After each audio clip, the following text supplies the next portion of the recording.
Só te avisei. Ok, gente, já coloquei para gravar. Y bueno, como estamos aquí en un seminario internacional, vamos a hablar en español un poco. Si los brasileños tienen alguna duda, por favor, pregunten. Y antes que nada, me gustaría mucho de dar la bienvenida a todos. Es un placer poder compartir este segundo Sabe? Pra que seminario. mexer nisso tudo de novo? Y uno Eu que tenho está esse aquí, pensamento também, sabe? Mas como siempre, uno entra ahí con el sonido. Y bueno, y poder contar con profesores tan especiales que son, antes que nada, muy amigos. Somos todos muy amigos, así que estamos todos muy contentos de poder participar de este segundo seminario.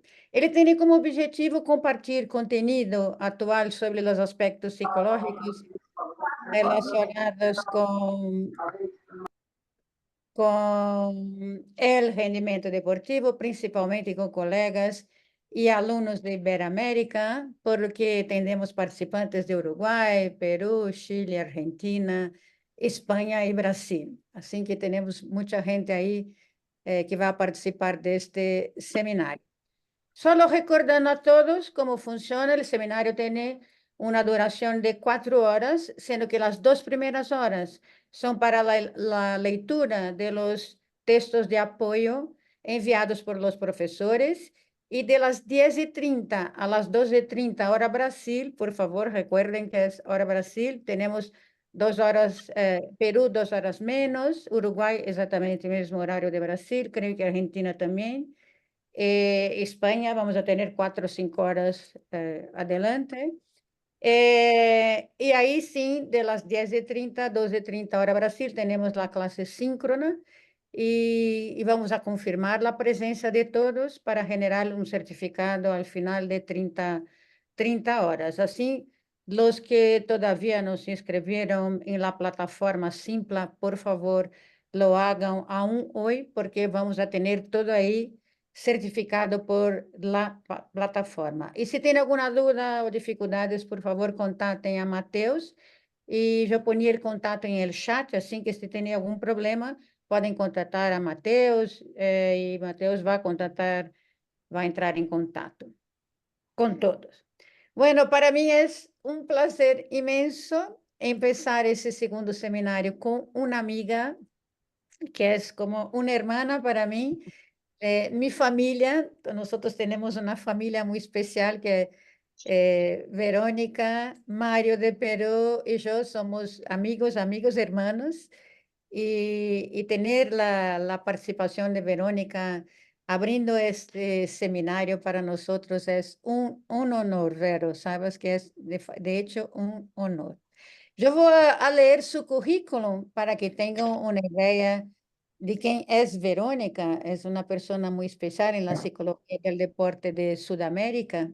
Y es increíble porque Sudamérica tiene una historia en la psicología del deporte muy, muy fuerte, muy importante en el mundo y, y que el mundo necesita conocer qué hacemos acá en Sudamérica y que todas las cosas que tenemos hecho hace muchos y muchos años. Bueno, Verónica es licenciada en psicología Ô, y es... Júlia, vai jogar? Oh, mon Dieu. Gente, por favor, a todos que estão entrando, cuidado com o som, por favor. Mateus, fica espertinho, tá? Bueno, empezando que Verónica es una licenciada en psicología, es egresada de la Universidad Católica de Uruguay, realizó una maestría en psicología de la salud y del deporte en la Universidad Autónoma de Barcelona, en España. En año 2009 defendió su tesis doctoral también en la Universidad Autónoma de Barcelona. Realizó una estancia postdoctoral en la Universidad de Murcia, de España, en 2022 y 2023. Es profesora titular de alta dedicación de la Universidad Católica de Uruguay. Coordena el programa de maestría en Psicología de la Salud y del Deporte y integra el Sistema Nacional de Investigadores de Uruguay como investigadora activa. evaluada por la Agencia Nacional de Investigación e Innovación, que es una agencia muy importante en Uruguay. Es autora de muchos artículos relacionados con el deporte de alto rendimiento y la actividad física, promoción de la salud, y es responsable de distintos proyectos en colaboración con la Universidad de Murcia, la Universidad Católica de Murcia y la Universidad Autónoma de Barcelona, en estas áreas de estudio también, y también con la Universidad São Judas Tadeu y la Universidad Peruana de Ciencias Aplicadas. Y desde 2006 desempeña como es una psicóloga deportiva del Club Nacional de Fútbol. Y acá todo nuestro sentimiento, Verónica, acerca de qué se pasó con el jugador de fútbol de Uruguay, Izquierdo, que una pena, no sé si todos acompañaron la historia. Tenía prácticamente una muerte súbita en la cancha, así que fue una situación muy dramática, creo que para todos, para la familia, para los amigos y para los demás jugadores de todas las edades, porque siempre un impacto muy grande. Así que bueno, Verónica tiene ese currículo muy lindo y Vero, la clase es tuya, los alumnos también, así que por favor tome tu lugar como la profesora tutora de este segundo seminario, por favor. Bueno, muchas gracias, Regina. Me emocioné cuando me presentaste porque, bueno, porque es verdad que somos una gran familia académica y a partir de esa familia académica generamos unos lazos de amistad y de hermandad que realmente son muy fuertes con Regina, con Mario y cada vez se van sumando más amigos, hermanos de Sudamérica. Bueno, para mí es un honor poder abrir este segundo seminario internacional y poder compartirlos con todos y todas ustedes. También voy a hacer una alusión antes de mostrar un poquito el tema que voy a compartir a lo sucedido con nuestro deportista del Club Nacional de Fútbol, que está también ahí Milagros Algorta, que es psicóloga de las formativas del Club Nacional de Fútbol. Y bueno, toda esta semana nos vimos muy conmovidos y también con un trabajo excelente realizado por el psicólogo de Primera División, Damián Benchoam. Y, y esto nos tiene que hacer pensar justamente parte del tema que vamos a hablar hoy, que es el propósito de vida, ¿no? Que es esto de qué sentido tiene la actividad que estamos haciendo, si forma parte de nuestro proyecto vital, y también pensar esto como agentes de salud. Nosotros y nosotras como promotores de salud, ¿cuánto colaboramos en el proyecto vital, tanto de deportistas de alto rendimiento como de deportistas en formación? Y cuando uno tiene un staff de salud, como es el que tiene el Club Nacional de Fútbol, que está integrado por 6 psicólogos y psicólogas en cada una de las categorías, y pasan cosas como estas, sin lugar a dudas es un cimbronazo emocional. Pero por otro lado nos da la seguridad de que tenemos los recursos para poder intervenir en esta situación tan pero tan dramática. Entonces, es muy importante tener equipos de salud en nuestras instituciones deportivas porque de esta manera trabajamos bajo estrategias, bajo forma continua, y cada vez que ocurre algo como esto, que es totalmente fuera de lo común, anodino, no es que tenemos que salir o buscar fuera gente que nos ayude a paliar una situación, sino que tenemos los recursos y los propios deportistas en todas las etapas, como decía Regina, los deportistas en etapas de formación están muy conmovidos, se volvieron a sus casas, los papás de estos chicos y las mamás también están muy conmovidos, preocupados por si esto puede ocurrirle a alguno de estos deportistas. Entonces, cuando uno tiene dentro de una institución, un sector de salud mental, siente que está protegido para poder abordar todas estas temáticas, las que hacen a la optimización de recursos y la que hace de alguna manera a salir a resolver temas que son imprevistos.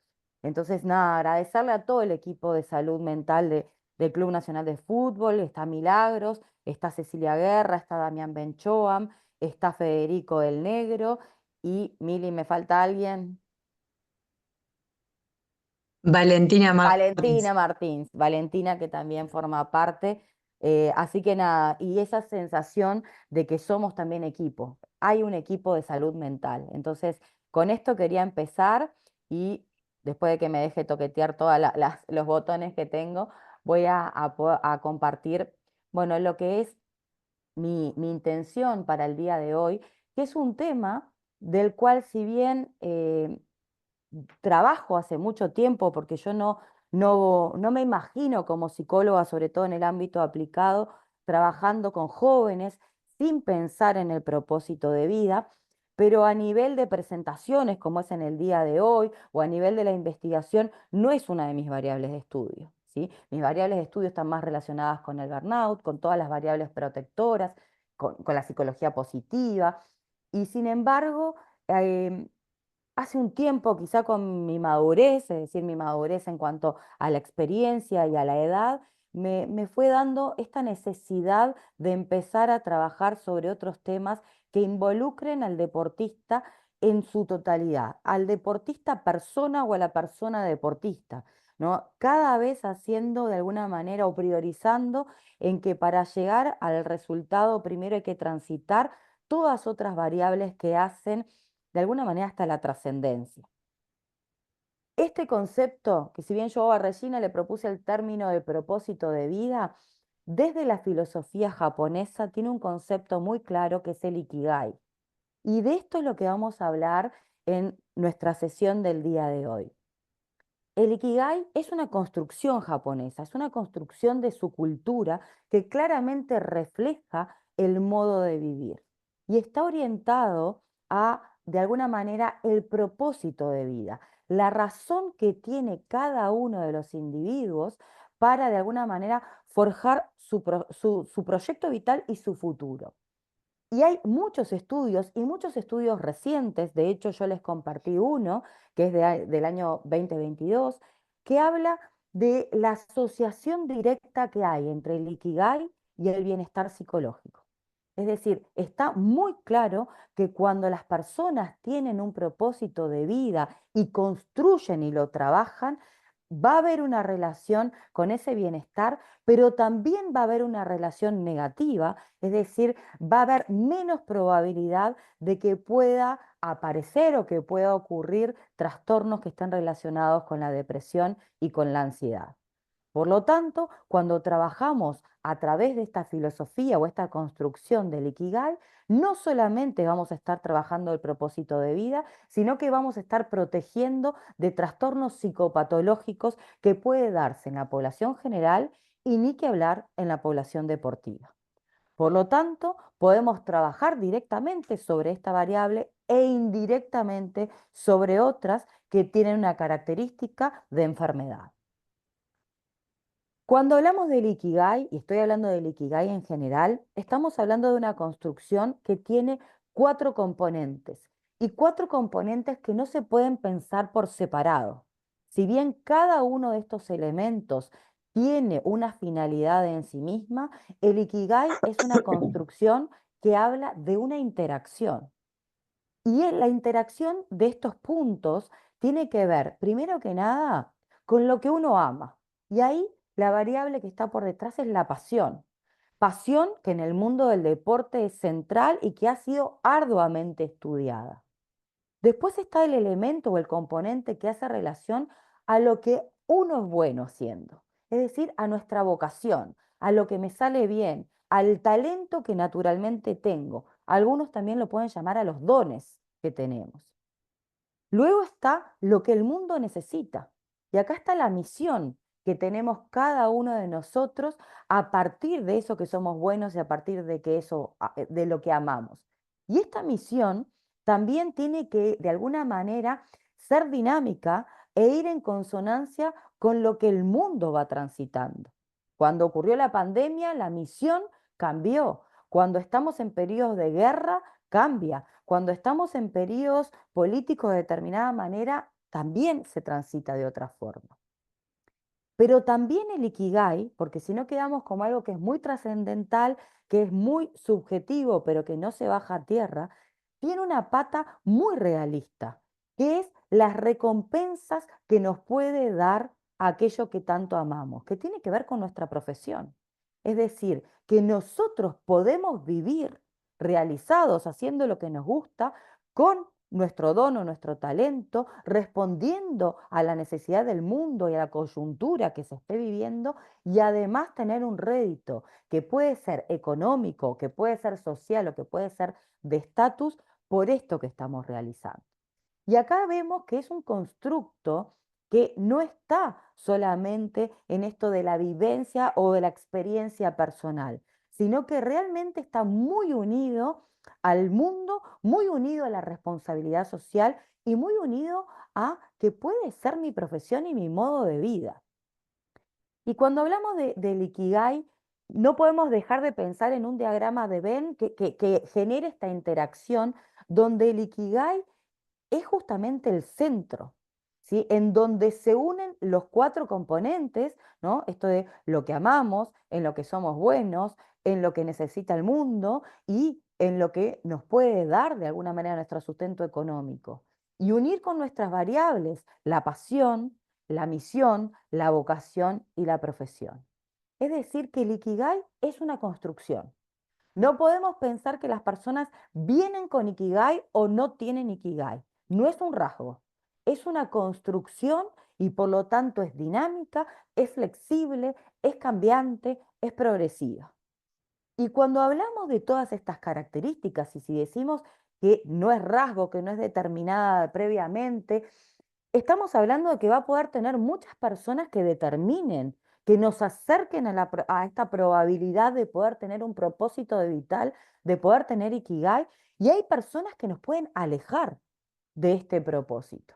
Entonces, qué importante es, como agentes de salud que somos, que también tengamos claro que nuestras acciones muchas veces o acercan a este propósito de vida o alejan de este Ikigai.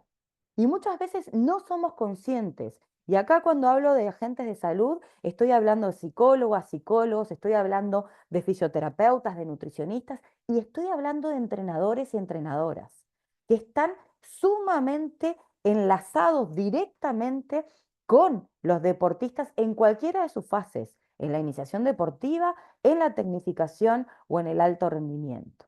Entonces, preguntarnos también como agentes de salud, ¿en qué parte de esta interacción hoy cada uno de nosotros estamos participando en la construcción del Ikigai del otro? Ni que hablar, preguntarnos si nosotros tenemos pensado nuestro propio Ikigai. ¿Tenemos desarrollado nuestro propósito de vida en relación también al trabajo que ejercemos? Y esto para mí es muy importante, no solamente en el pensar en los deportistas y las deportistas, sino también en los y las entrenadoras. ¿Qué significa este trabajo para ti? ¿Qué lugar tiene en tu vida? ¿Es algo que de alguna manera está cubriendo una necesidad económica puntual? ¿Es algo que significa tu realización profesional? ¿Es algo que hoy significa tu tabla de salvación anímica? ¿Qué lugar ocupa este trabajo? Y lo mismo preguntarnos a nivel de agentes de salud, ¿qué lugar ocupa dentro de mi proyecto vital esta tarea que hoy estoy realizando? Sin lugar a duda, todo lo que se vivió la semana pasada fue muy conmovedor para todo el Uruguay, para todo Brasil, porque Brasil lo sintió como propio. Y esto nos hizo repensar muchas cosas. Nos hizo repensar de alguna manera si hacemos las evaluaciones y los controles suficientes, no solamente a nivel médico, a nivel de la salud mental. Si los deportistas y las deportistas están preparados para sobrellevar la muerte, para sobrellevar la muerte de un compañero, para de alguna manera también sobrellevar cualquier tipo de duelo, como la transición deportiva, como es el dejar de ser un deportista activo para pasar a la vida en general. Entonces, cuando suceden estas cosas, es en general en que nos ponemos a pensar en el propósito de vida y en el valor de la vida. Pero la propuesta del Ikigai es justamente distinta, no es necesario que ocurran situaciones dramáticas o totalmente movilizadoras para que nosotros podamos tener esta construcción. ¿Qué sería lo ideal? Que cada uno en la medida que vaya creciendo pueda madurar esta construcción, que empieza desde la niñez. Cuando uno le pregunta, ¿qué querés ser de grande? Bueno, acá empieza esta primera construcción. Y después todas las personas que empiezan a relacionarse y empiezan a convivir e interactuar con este niño o niña, empiezan a determinar este propósito de vida.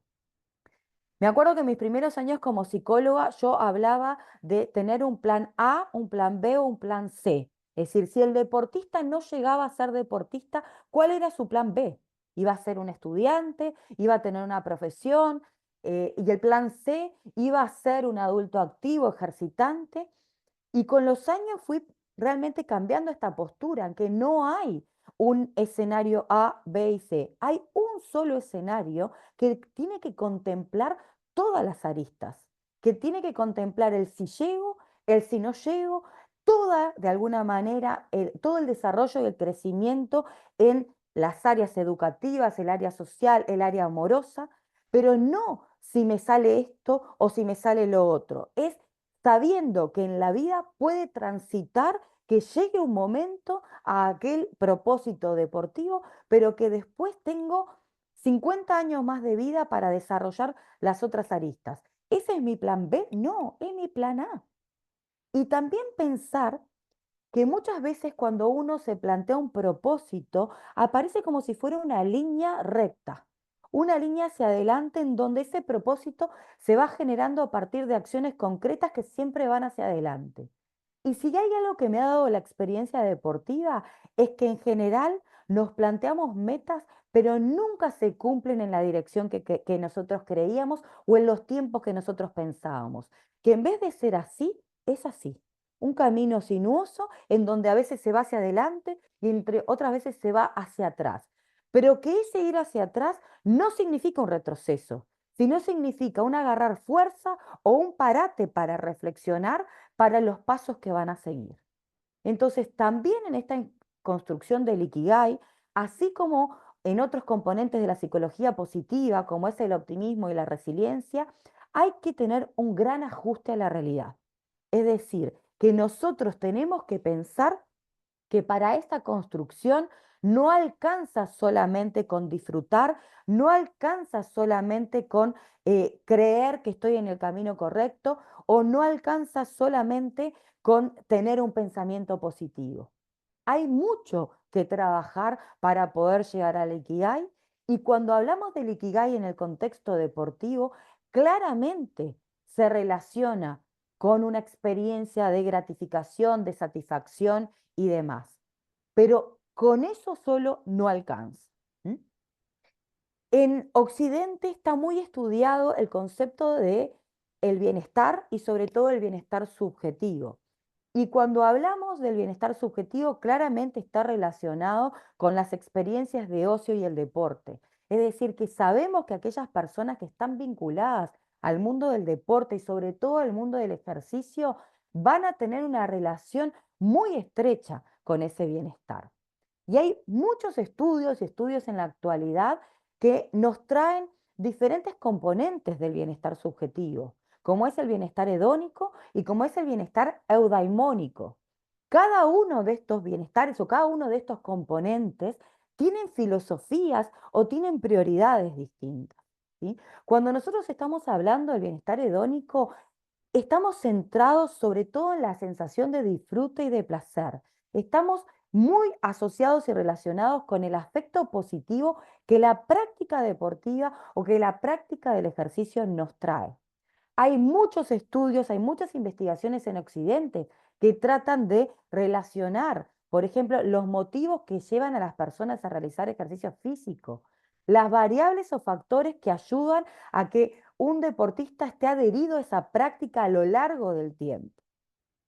Y el bienestar eudaimónico está más centrado en el significado que tiene esa práctica deportiva para mí, en el propósito de vida que tiene esa práctica para mí y en la virtud y la gratificación que yo tengo de ser parte de. Y si vamos un poquito a qué es lo que más se estudia, la gran mayoría de los estudios están más relacionados con esta parte de arriba, con el bienestar hedónico, con la relación entre el placer, entre el afecto positivo. Pero si bien hay estudios que relacionan el significado del propósito y la virtud, son mucho menos. Entonces encontré haciendo una búsqueda en las bases de datos, en bases de datos muy importantes, ¿sí? Como es Springer, que es una de las bases de datos en ciencias de la salud, que realmente nos proporciona mucho material, empiezan a aparecer que si nosotros nos salimos un poquito de Occidente y nos vamos a otras culturas y a otras filosofías, hay muchos estudios que relacionan la práctica deportiva y el bienestar, pero quizá no con los conceptos que nosotros conocemos habitualmente. Es decir, si nosotros siempre vamos a buscar bienestar y bienestar subjetivo, nos van a aparecer las referencias y un poco los conceptos que recién compartí. Pero cuando nosotros intentamos abrir nuestra mente a otras culturas, podemos visualizar que aparecen términos, conceptualizaciones que son muy parecidas, pero que de alguna manera se mencionan diferente y que en determinadas culturas tienen un peso diferente. Entonces, en un artículo, como es el de Kono et al. Del año 2023, muy reciente, aparece una asociación muy directa entre lo que es este bienestar hedónico, recordemos ese placer, ese disfrute, con un concepto japonés que de alguna manera se denomina el shiawase. El shiawase es la felicidad. Y si nosotros vamos a Occidente a encontrar conceptos de felicidad, encontramos a Seligman y a la psicología positiva como un gran fundador de un concepto que habla de los enfoques positivos y de la felicidad como un constructo a conseguir. Sin embargo, la filosofía japonesa lo tiene hace muchísimos años. Y cuando vamos a este bienestar eudaimónico y queremos de alguna manera conocer estos propósitos, este sentido de pertenencia, aparece el Ikigai, como la valía de vida, como aquello que me valida a encontrar mi realización personal. Entonces, un poco la conferencia de hoy, que es una conferencia que abre el resto de este seminario internacional, donde vamos a conocer muchos conceptos de la psicología del deporte, tiene como propósito, o mi propósito personal, es abrirnos a nuevos conceptos y a nuevas filosofías. Estamos muchas veces muy centrados en la psicología del deporte, pero tenemos que pensar que antes de la psicología del deporte es la psicología de la salud y que hay otras corrientes y que hay otras filosofías que han procurado a lo largo de la historia desarrollar estos conceptos que buscan la trascendencia, pero no la trascendencia como un concepto inalcanzable, sino la trascendencia bajada a tierra. ¿Cómo yo, de alguna forma, con mi realidad, con mis talentos, con mi familia y con mi país en donde yo me encuentro, puedo alcanzar la felicidad, el shiawase, y puedo alcanzar un propósito de vida, el ikigai? Entonces, es un poquito el salirnos de nuestra zona de confort. De hecho, para mí esta conferencia es salirme de mi zona de confort, es salirme de lo conocido para ir en realidad a una búsqueda del interior de lo que hace quizá 15 años como doctora, 26 como psicóloga, 47 de vida, el miércoles cumplo mis 47 años, entonces es empezar a pensar en mi rol como psicóloga desde mi historia vital. ¿Y cuál es mi aporte? Siendo Verónica, siendo mujer, siendo uruguaya, siendo esposa, siendo madre de 3 hijos, ¿cuál va a ser mi propósito? Y tiene que ver esto con mi pasión, tiene que ver con mi vocación, tiene que ver con mi misión y tiene que ver con mi profesión. Entonces, en todo esto, desde mi ser, ¿cómo puedo desarrollar este Ikigai? Primero en mí y después en las personas, de alguna manera, con quien tengo contacto y me relaciono. Si me quieren ir cortando, yo no tengo ningún tipo de problema. Si no, sigo porque además la propuesta es irnos con estrategias concretas para desarrollar esto como agentes de salud. Vamos a bajar cada uno de los elementos del Ikigai al deporte y lo vamos a bajar relacionándolo con variables que estudiamos muy a menudo, pero que muchas veces no sabemos de alguna manera qué variable trascendental está por detrás. Y el primer elemento, primer componente del Ikigai es lo que uno ama, ¿no? Y vamos a pensar en lo que uno ama en el deporte. Y esto tenía que ver con la pasión. La pasión como tal está sumamente estudiada en el deporte, pero también hay variables que son realmente muy importantes porque hablan de una adherencia y de un vínculo que puede llevar a un rango vital enorme, desde la iniciación deportiva hasta el alto rendimiento o hasta una adultez activa. Y ese es el componente o la variable o la habilidad psicológica compromiso deportivo. Y el compromiso deportivo, que es un constructo psicológico que se ha estudiado hace muchísimo tiempo, y en el deporte una de las autoras más importantes, Scanlon, y su grupo de colaboradores, hablan de una representación de un deseo, de no solamente practicar una actividad deportiva o ejercicio físico, sino también ese deseo de continuar las siguientes temporadas o los siguientes años de mi vida relacionada con el deporte. Entonces, en esto que habla el Ikigai de lo que uno ama, está el compromiso deportivo. Y también está otra variable que, si bien es mucho más estudiada en el ámbito organizacional, en el ámbito del deporte también se ha empezado a estudiar, que es el engagement. El engagement como este sentido de conexión, como este sentido de pertenencia, como este compromiso con el deporte. Y es muy curioso porque el engagement es estudiado por autoras como Maslach y Leiter, y Maslach es una de las autoras más importantes en la definición de la variable burnout, que es el estrés crónico. Entonces, como una misma autora o como un mismo grupo de investigadores no solamente se dedicó a tratar de diagnosticar una patología como el burnout, sino también a buscar su contracara, lo que de alguna manera desarrolla salud, promueve bienestar y también, de forma probablemente indirecta, genera propósito de vida. El engagement está caracterizado por 3 elementos que son sumamente importantes, como es el vigor, es decir, la actividad deportiva me reenergiza, la dedicación, que es estar haciendo este deporte, interactuando con las personas con las cuales yo practico, me genera ese bienestar y una devolución a nivel de las emociones, y la absorción, que tiene que ver con la vivencia del tiempo. Cuando yo practico deporte y disfruto, el tiempo se me pasa muy rápido. Entonces, como podemos ver, este componente japonés, si lo llevamos a el occidente, tenemos variables que estudian lo que uno ama: compromiso deportivo y engagement.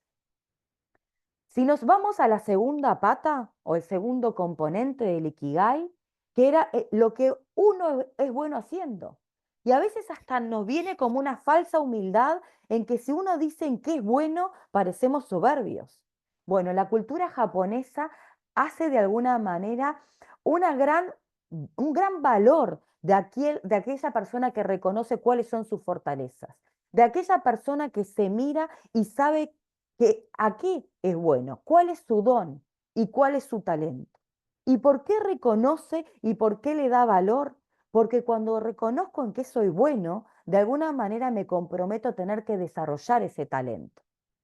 Y acá aparece el concepto de talento, que es un poco esto cuando en la iniciación deportiva tenemos personas que son captadores, aquellos que van buscando a esos niños y niñas que parecen tener una destreza muy, muy desarrollada. Bueno, sí, ese es el talento, ese es el don, esa es la vocación con la cual nacemos, pero también desde la psicología del deporte aparece el concepto de habilidad y dominio. Y acá tenemos una teoría entera, que es la teoría de metas de logro, que habla de cómo podemos adquirir destrezas y dominios y también trabajar el concepto del éxito y el fracaso. Y acá autores como Ames y Ames hablan de lo que es la orientación motivacional y el clima motivacional, y hablan de la orientación al ego y a la tarea. Entonces, cuando una persona está orientada a la tarea, lo que está buscando es su progreso personal, el esfuerzo, la motivación intrínseca, el deseo de alcanzar su máximo potencial. Y cuando una persona está orientada a la tarea, está mirando más la comparación social. Si soy mejor que otro, si logro de alguna manera quedar en los primeros puestos, se relaciona mucho con la motivación extrínseca. Pero también aparece la importancia de los adultos, padres y madres, entrenadores y entrenadoras, en esto de definir las claves del éxito y el fracaso. ¿Qué es el éxito? ¿Ser mejor que otro o ser mi mejor versión? Pensemos esto del éxito y llevémoslos al Ikigai. Cuando un niño o una niña tiene dones, tiene talento, pero no son valorados por el entorno social donde se encuentra. Ah, pero esto que hace no importa. No, pensemos en niñas y niños que tienen un desempeño académico que es descendido y que quizás en la práctica deportiva donde están sus mayores logros o sus mayores talentos. Pero esa familia no entiende que ese talento o dominio deportivo sea éxito. Ese niño o esa niña que es bueno haciendo algo no es valorado por su entorno y probablemente crezca pensando en que no es bueno para nada. Y como agentes de salud que somos, después nos encontramos con adultos que tienen sistemas de creencias en donde esto del no servir, en esto de una autoeficacia, una autoestima y un autoconcepto muy descendido. Pero además contarles, por ejemplo, un deportista que ha sido sumamente exitoso, como ha sido Mohamed Ali, un boxeador que ha ganado muchísimo y que de alguna manera en su etapa escolar sufrió el hecho de tener una maestra que le decía que no servía para nada y que no iba a ser nadie en la vida. Mohamed Ali tuvo recursos personales y probablemente tuvo un entorno que le supo decir y transmitir en que era bueno en algo, porque de alguna manera pudo procesar esa adversidad y ese dolor y ese sufrimiento. Y miren que estoy hablando de que hay dolor, que hay sufrimiento, que hay adversidad, porque el Ikigai no es que la vida es color de rosa, sino que vamos a atravesar adversidades, pero también vamos a conocer cuáles son nuestras destrezas y nuestras fortalezas. Pero qué importante es que la cultura, que nuestro entorno, que las personas que están cerca de nosotros puedan ver y puedan de alguna manera reforzar en esto en qué somos buenos. Yo siempre pienso de que todos somos buenos en algo, ¿no? Y cuando hay veces que, sobre todo en el sistema educativo y en el sistema deportivo, no llegamos a esos cánones determinados, estamos dejando fuera a una persona que sin lugar a duda tiene otros talentos. Y pienso mucho en mi hija Ámbar, que tiene síndrome de Down y que por supuesto no encaja en un sistema educativo tradicional o en las competencias que tiene que tener un niño cuando está cursando primer año de escuela. Sin embargo, pensar en qué es buena ella, cuáles son las competencias que tiene que desarrollar para sacar su mejor versión, qué dominios tiene que adquirir. Esto se lo planteé el jueves del colegio cuando piden más apoyo, más esto, y cuando digo, bueno, pero ¿cuál es la propuesta educativa para mi hija? ¿En qué es buena mi hija? ¿En qué le están ayudando ustedes para que pueda salir con competencias educativas? Entonces, también está en esto, ¿no? Es, ¿qué hay del entorno para que el otro pueda darse cuenta de en qué es bueno? Y pensar en un sistema deportivo que a veces es muy cruel porque a edades muy tempranas deja gente fuera porque no tiene el talento o el don, pero probablemente pueda desarrollar en un futuro grandes dominios si le damos distintas claves de éxito y fracaso. Cuando vamos al elemento 3, que tiene mucho que ver en lo que el mundo necesita, mirar la coyuntura. Estamos en este momento en el deporte paralímpico en sus competencias más importantes, ¿no? Y nos están dejando mensajes enormes. Sin embargo, se hace tan poco visible lo que la televisión muestra. Solamente aquellos que ganan alguna medalla y que cuentan esa historia de desafío, esa historia de adversidad, pero cada uno de los que está ahí es una historia para contar. Y acá tenemos que traer y tenemos que comprometer a nuestros deportistas, sobre todo aquellos que ya han logrado ciertos beneficios o han logrado su realización.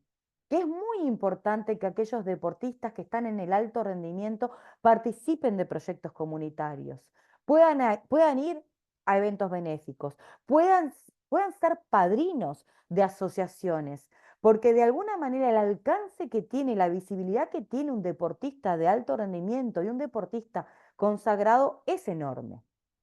Pero además de ser visible en esta participación de proyectos comunitarios, también entender que ellos pueden ser mentores o tutores de otros deportistas.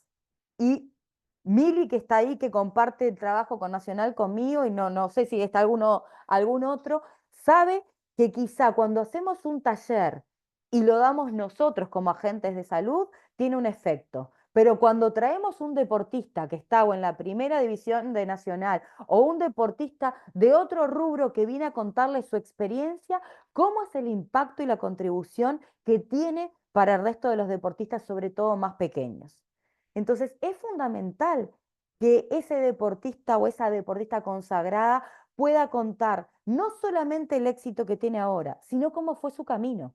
Y muchas veces en ese camino, en donde hoy se ve esa punta del iceberg, que es ese éxito, ese dinero, ese estatus, por debajo, en lo que la gente no ve, hay un camino que hubo que atravesar sufrimiento, adversidad, mucho sacrificio, mucho esfuerzo de su parte y de su familia.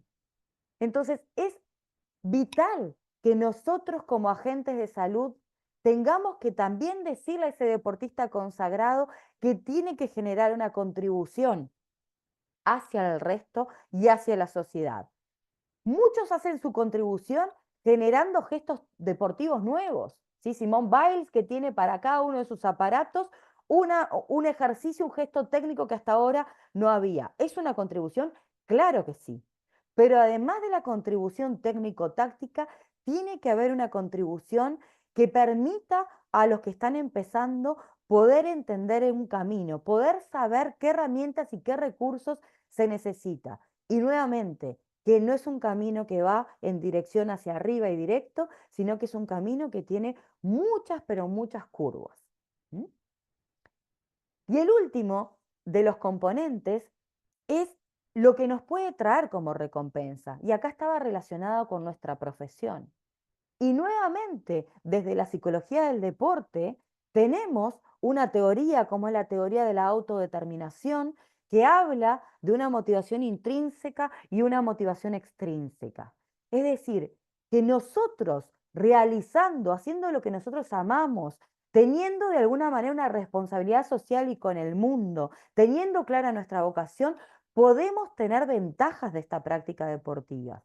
Ventajas relacionadas mucho con lo individual, como puede ser el placer y el disfrute por estar trabajando o practicando en aquello que nos hace feliz, pero también una motivación extrínseca que habla de recompensas, que tiene que ver con algo más relacionado con lo material y con lo social.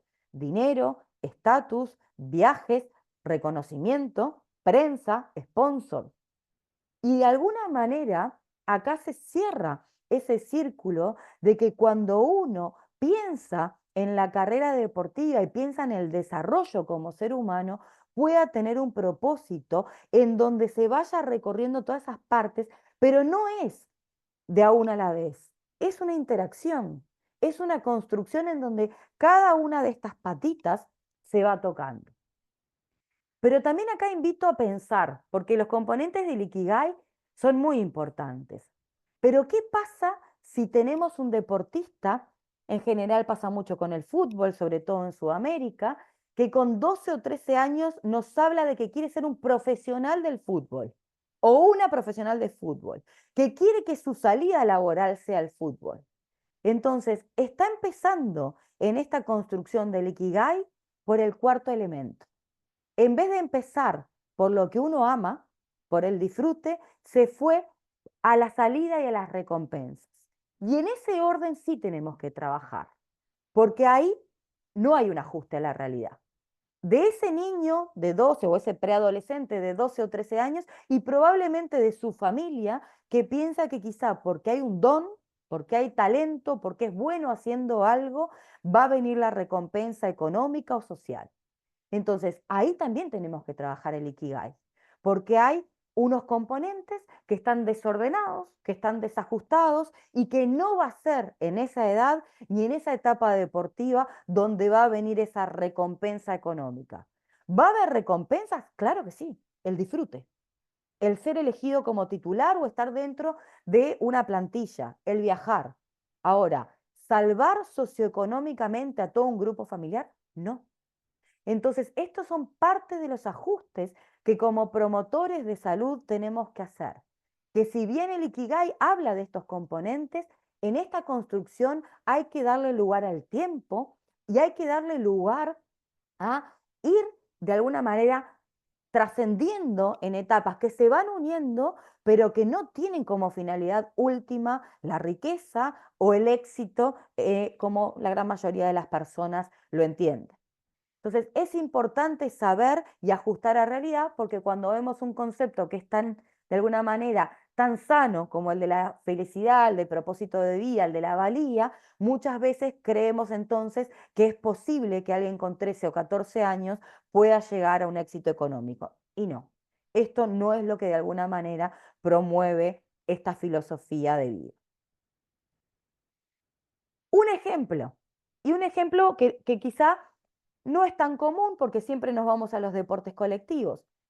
Pensemos probablemente en un maratonista o en las personas que hacen trekking o las personas que de alguna manera, incluso los que hacen escalada, pero también los que corren en terrenos que son muy sinuosos, en terrenos que no son sencillos y con largas distancias. Bueno, ¿cómo bajamos el Ikigai? ¿Cómo podemos poner estos 4 elementos en esta situación o en este modelo? Si nos vamos al primer elemento, en lo que uno ama, la sensación de libertad, la sensación de disfrute, la sensación de ser parte de la naturaleza. Si uno habla con las personas que practican deporte que están muy próximos a la naturaleza, hablan muchas veces de sentirse parte de la montaña, de sentirse parte de la ola, en el caso de los surfers. Entonces, lo que uno ama tiene que ver con este sentido de que yo voy a poder y seguramente me voy a escapar de todas las estructuras conocidas. ¿Mm? Cuando hablamos del segundo componente, de lo que soy bueno, bueno, claramente, tener resistencia, habilidad técnica y fortaleza mental para poder soportar los 43 kilómetros y tanto de una maratón o el subir una montaña que a veces no tenemos tan claro ni cuántos kilómetros tiene ni cuánto tiempo nos va a llevar. Claramente ahí hay un desarrollo de un don o de una habilidad. Cuando hablamos de lo que el mundo necesita, muchas veces maratones, trekking o escaladas están muy asociadas a campañas que tienen un fin solidario. Una campaña que tenga que ver con el cáncer de mama, una campaña que tenga que ver con generar recursos para niños en tal situación. Es decir, que muchas veces tenemos asociado este tipo de deporte o de práctica con algún valor específico. Qué importante sería poder generar que en otros deportes y en deportes colectivos haya esta conciencia de que cuando jugamos, no jugamos solo por los 3 puntos, sino que estamos jugando por valores que son más trascendentales y profundos. Y por último, la recompensa o lo que me da. Bueno, acá es primero la satisfacción personal de haber logrado, de haber llegado a la meta, pero también cuántas veces a partir de poder ganar una maratón, de generar, llegar a un Everest, nos tenemos sponsor, ganamos dinero, tenemos prensa. Entonces, les quise traer este ejemplo para poder pensar que el Ikigai no es solamente componentes que nos lleven a la trascendencia, sino que podemos perfectamente desde una situación muy, pero muy práctica poder desarrollar. ¿Mm? Voy a tomar un poquito de agua y si alguien quiere hacer pregunta o algún contenido o alguna reflexión, por ejemplo, si conocían este concepto. ¿Mm?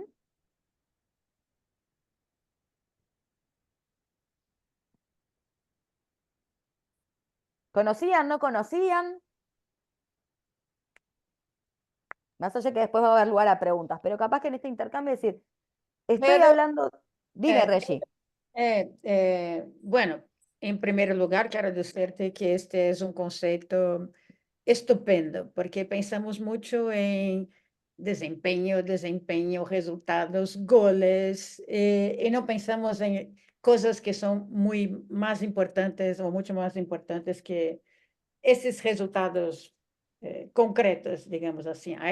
Há fatores aí que são surpreendentes e que são muito pouco estudados na psicologia do deporte. Há sempre uma preocupação muito larga com concentración, motivación, atención, percepción, y no se piensa en unas cosas que son importantes. A ver, déjeme sacar, bueno, Nicolás estaba con el sonido abierto.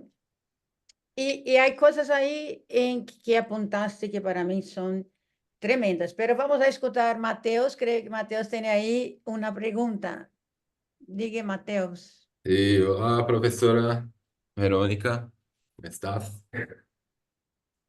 Mateus, te escucho. Escucha, ok.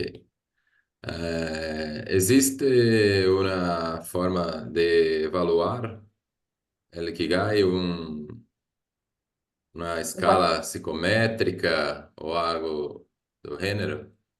sí, existe. Es más, en el artículo que les compartí, que es un artículo del 2022 que relaciona el Ikigai con de alguna manera, este efecto protector, porque se relaciona con el bienestar y de alguna manera correlaciona negativamente con la depresión y con el estrés, habla de un cuestionario, que es un cuestionario que está realizado para población general, no está realizado para deportistas y ahí presenta las características del instrumento. También hace críticas al instrumento, porque cuando estamos trabajando con un concepto nuevo, claramente la puesta en funcionamiento de un instrumento para evaluarlo lleva una puesta a punto que vamos a decir, que cuesta. Ahora, como también dijimos, hay conceptos de Occidente que se relacionan, porque hablamos del bienestar subjetivo y hablamos de los componentes del bienestar. Y en psicología del deporte hay muchos cuestionarios que evalúan los dos componentes del bienestar. Es decir, que podríamos, mientras no tenemos un cuestionario específico de Ikigai para el deporte, utilizar los cuestionarios de bienestar subjetivo como una manera de entender esto que hablábamos de la felicidad y esto que hablábamos de la valía o del propósito de vida. Pero sí lo hay pensado en población general, por lo tanto tendríamos que, quizá para un futuro, generar un proyecto de investigación que nos permita adaptar ese instrumento al deporte y hacerlo.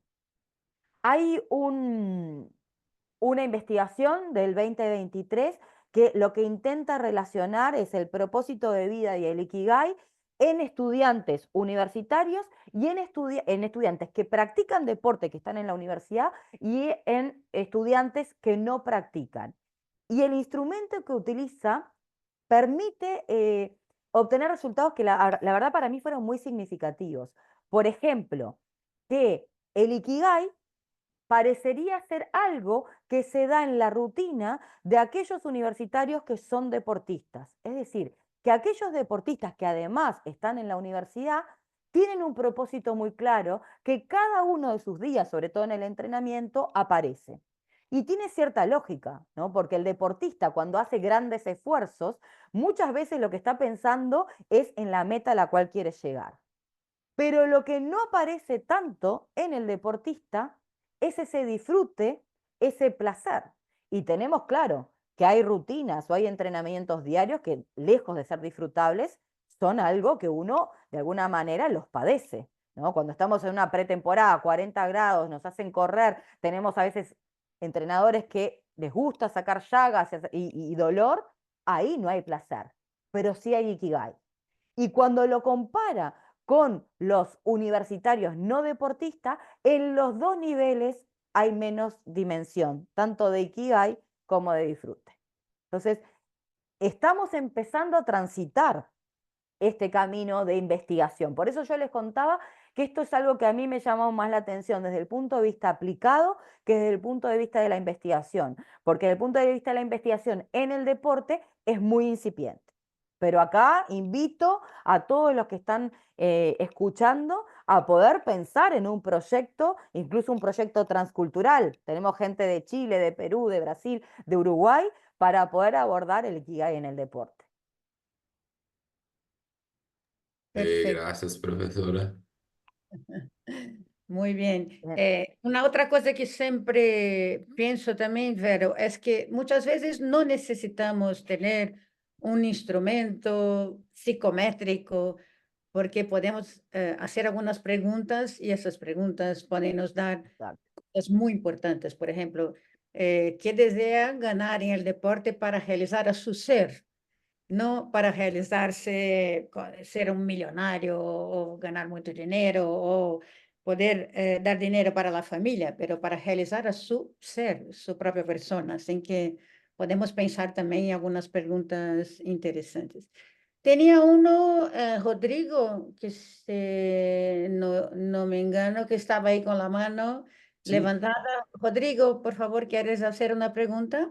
no, no era pregunta, era comentario de la pregunta que hacía la profesora, era si conocíamos o no el Ikigai. Yo creo que uno como psicólogo y como deportista, de repente sabe lo importante que son esas como conceptos o esos puntos del Ikigai, pero no le pone nombre. De repente uno no sabe que tenía un concepto japonés y es bastante poderoso empezar a lo pensar y a pensarlo como un sistema, porque de repente uno le da más importancia, no sé, a lo que, como bien decía la profesora, al tema económico, ¿cierto? Y deja de lado el tema de lo que quiero hacer o lo que amo. Entonces, es bastante interesante empezar a pensar el Ikigai como un concepto sistémico. Eso. Ex- Exacto, Rodrigo. Y es tal cual, es un concepto sistémico en construcción y movimiento, como todos los sistemas que para que pueda moverse, quiere decir, y esto lo tenía planteado para el final, que puede ser que yo empiece mi vida deportista con un Ikigai y que se vaya modificando a lo largo del tiempo. No necesariamente en mi iniciación deportiva o en mi fase de tecnificación, yo tenía un propósito y una meta y lo que me va pasando a lo largo del tiempo no lo modifique. Y esto dice, pero ¿vieron cuando hay veces que dicen uno no resiste un archivo porque cambia de opinión?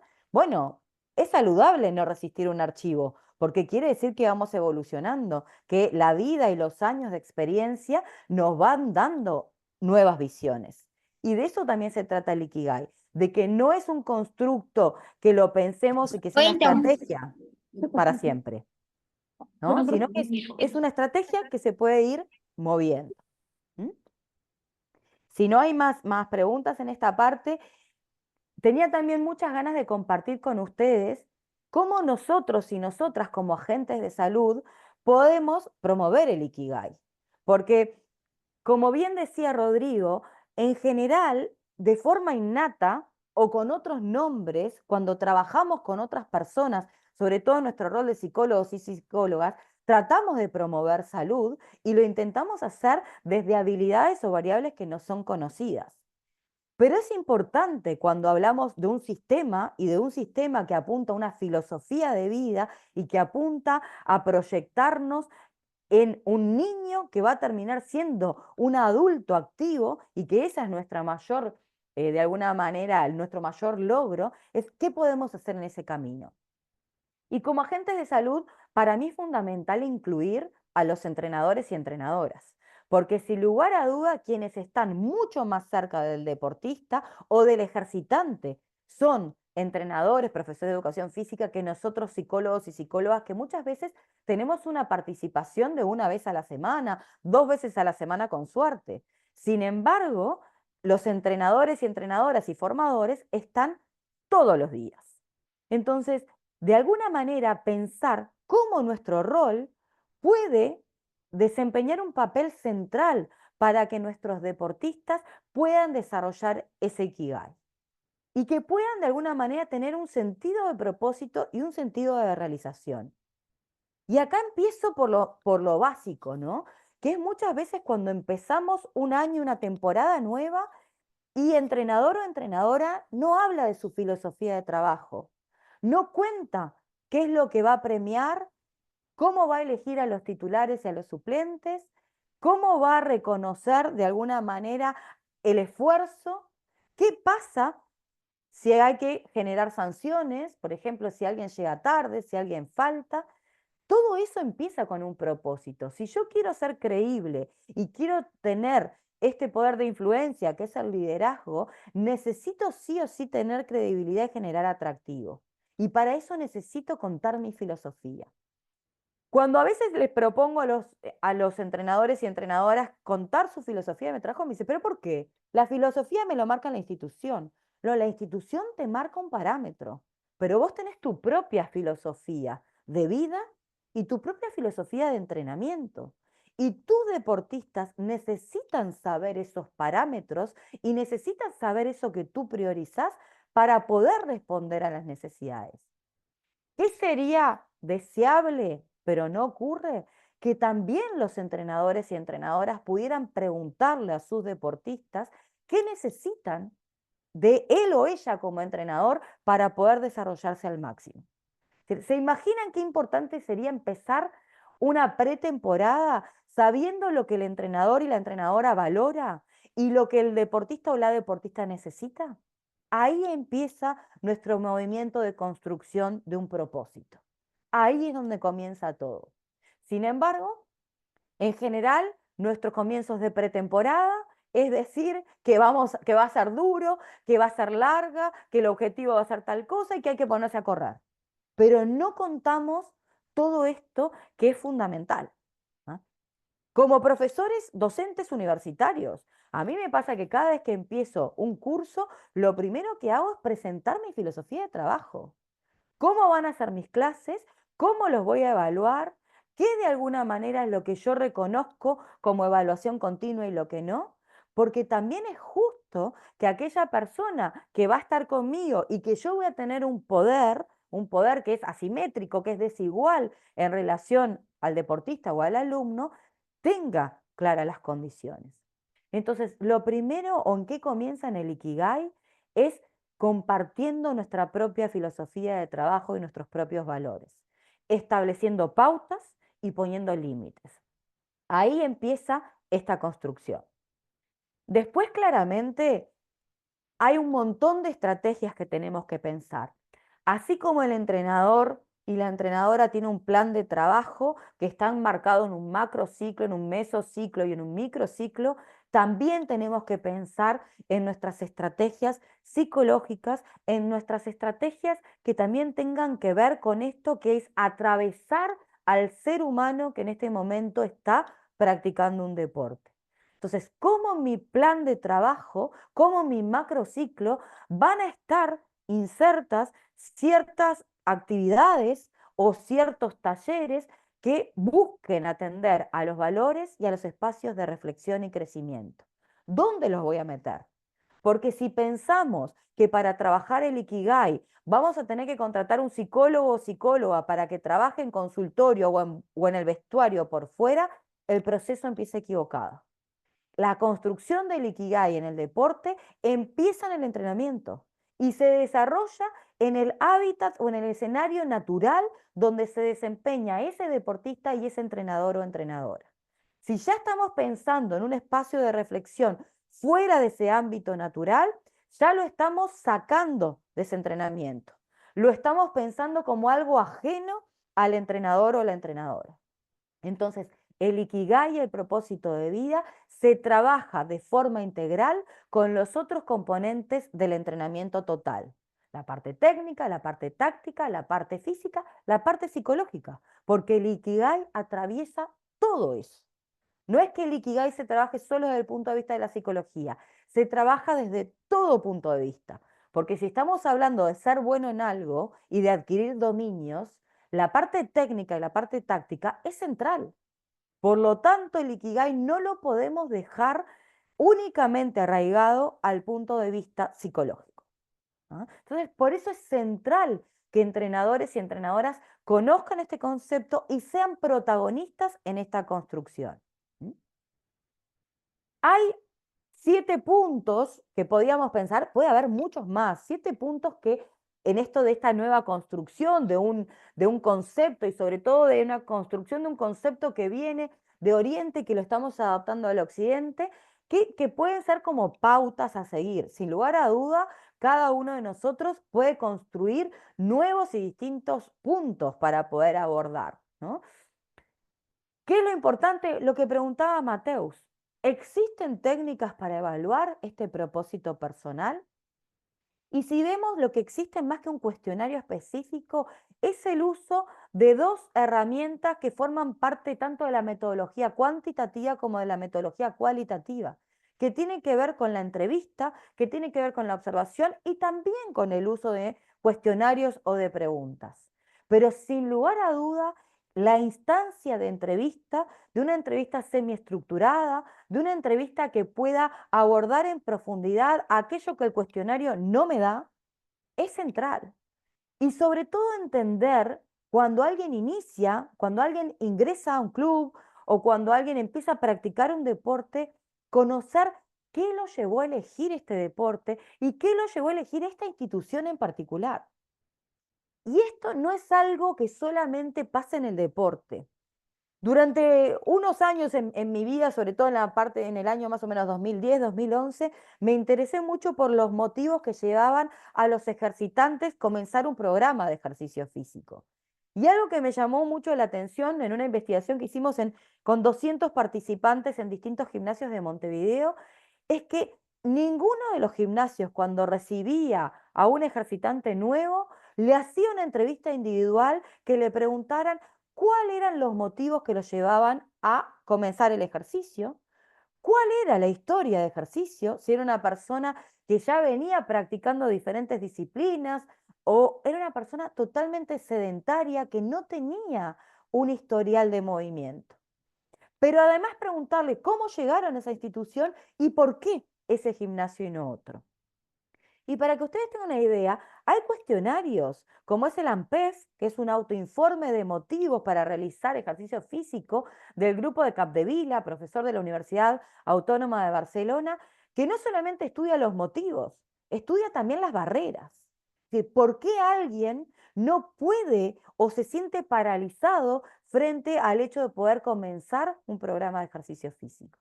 Entonces, no solamente pensemos en el deportista que está en la fase de tecnificación y de alto rendimiento, pensemos en una persona totalmente común que no tiene una historia de ejercicio y que tiene todavía un sistema de creencias en donde siente que no sirve para esto. ¿Cómo vamos a hacer nosotros para tratar de construir un propósito de vida que se relacione con el movimiento? Bueno, claramente la entrevista. La entrevista, una entrevista con preguntas sin sesgos.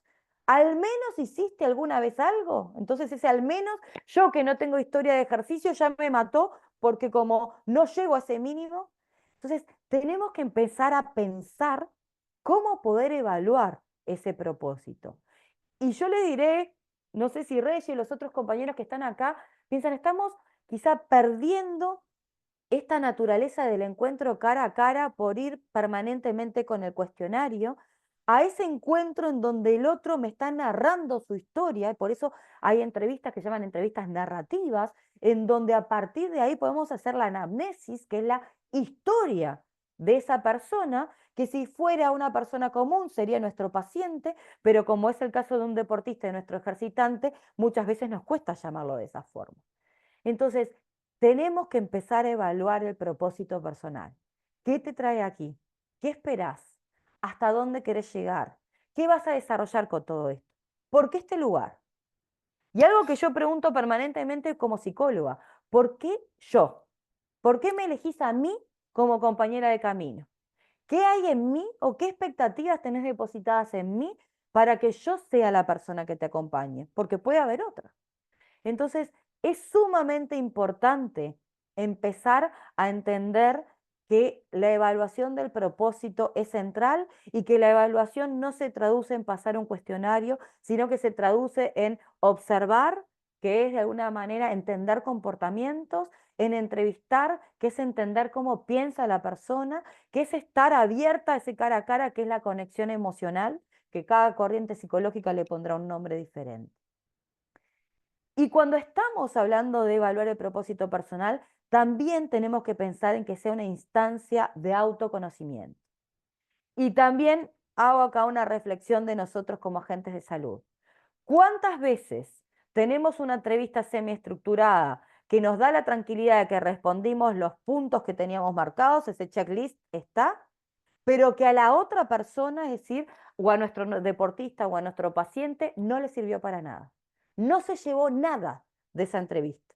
No le sirvió para conocerse más, no le sirvió para tener un espacio de reflexión, no le sirvió para saber si lo que hace le genera satisfacción o no. Entonces tenemos que también pensar que cada vez que estamos evaluando un propósito, no solamente tenemos que pensar en recibir información o recoger información, sino generar una instancia que para el otro sea una instancia de aprendizaje. ¿Y cuántas veces en nuestra profesión recogemos información, pero no es una instancia de aprendizaje? Entonces acá es una reflexión a nosotros como agentes de salud. Si queremos construir Ikigai, también en esto que nos hace a nosotros para pensar la estrategia y la necesidad, el otro se tiene que llevar algo. Cada instancia tiene que ser una instancia de autoconocimiento. Algo le tenemos que dejar. Si no, solamente es riqueza para nosotros y el otro fue nuestro conejillo de Indias y no se llevó nada de ese encuentro. ¿Mm? Entonces, por eso les decía que acá todos nos vamos a sentir movilizados, porque también nuestro rol empieza a cuestionarse en esto de si estamos forjando el propósito de vida del otro o simplemente estamos recabando información para una necesidad puntual que nosotros tenemos, para dejar en el club que hicimos la entrevista, para armar una ficha, para tener un cuestionario, para hacer una investigación. ¿Qué le quedó al otro? Entonces, ahí hago una invitación a nuestra propia reflexión de cómo planteamos nuestras técnicas de evaluación y nuestras técnicas también de devolución. Como segundo punto o segunda estrategia que podríamos pensar es cómo establecemos metas que sean significativas. Claramente sabemos que la técnica del establecimiento de objetivos y metas se relaciona con la variable motivación, que la forma de trabajar la motivación es desde este punto, pero acá lo que nos invita es de alguna manera, si estas metas que nosotros nos trazamos a corto y a mediano plazo están alineados con el propósito del deportista.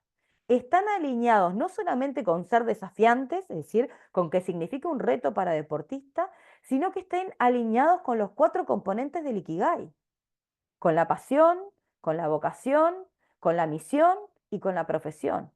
Se unen estos objetivos a corto plazo, a mediano plazo, con mi propósito vital, o a veces puede pasar que si estamos en un deporte colectivo, ese objetivo de resultado colectivo vaya hasta en contra de mi Ikigai.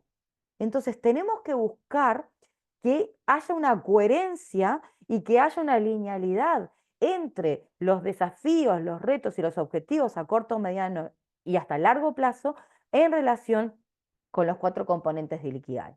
Sin lugar a duda, acá nuevamente el rol del entrenador cuando establece los objetivos de proceso y de resultado son centrales. Qué importante sería, además, trabajar cómo mi objetivo individual se une con el objetivo colectivo y no solamente mi objetivo individual de momento, sino también mi propósito vital. Y por otro lado, pensar en una planificación estratégica. ¿Por qué? Porque estamos frente a un concepto que es muy abstracto. No estamos hablando de un propósito de vida, estamos hablando de la felicidad, estamos hablando de la valía. Pensemos en adolescentes. ¿Cómo bajamos esto? Porque el adolescente que todavía se sigue manejando con el pensamiento concreto y nosotros queremos hablarle de trascendencia, le queremos hablar de que piense cuando deje de ser deportista. Y el adolescente solamente piensa en el ya, en el aquí y ahora. Bueno, ¿cómo vamos a bajar este concepto pensando en un plan de acción, pensando en pasos concretos para lograr estrategias y para lograr como ese primer escalón que me diga, lo logré, ¿no? Entonces, qué importante, y acá cuando cada categoría o equipo trabaja con un psicólogo, plantearse cómo vamos a lograr esos objetivos, plantearse acciones concretas, plantearse posibilidades de reforzamientos que me permitan ver que si yo hago esta tarea voy a poder seguir subiendo esta escalera hasta lograr otros, ¿no? Esto de no voy a con 13 o 14 años lograr una recompensa económica que me permita cambiar el estatus socioeconómico de mi familia, pero sí, si yo trabajo en mi tenacidad, en mi esfuerzo, si busco desarrollar todos mis dominios y habilidades, cada día estoy más cerca de lograr ese objetivo. ¿Mm? Esto también le pasa a los estudiantes, ¿no? Cuando uno piensa en la carrera de medicina, que es larguísima, y cuando uno dice, bueno, ¿cómo hago para de alguna forma estudiar esta asignatura que es larguísima? Muchas veces es mirando a lo lejos el título de ser doctor, pero también entender que para llegar a ese título tengo que estudiar el aquí y ahora, tengo que trabajar en estos conceptos, tengo que quizá buscar algo muy genérico para después llegar a esta especialización. Entonces, esto de poder pensar, sí, en una meta, pero con pasos concretos, les diría que medibles. Acá podemos utilizar perfectamente las metas SMART, las áreas target, todos aquellos sistemas que ya conocemos de la psicología deportiva para poder pensar en acciones concretas.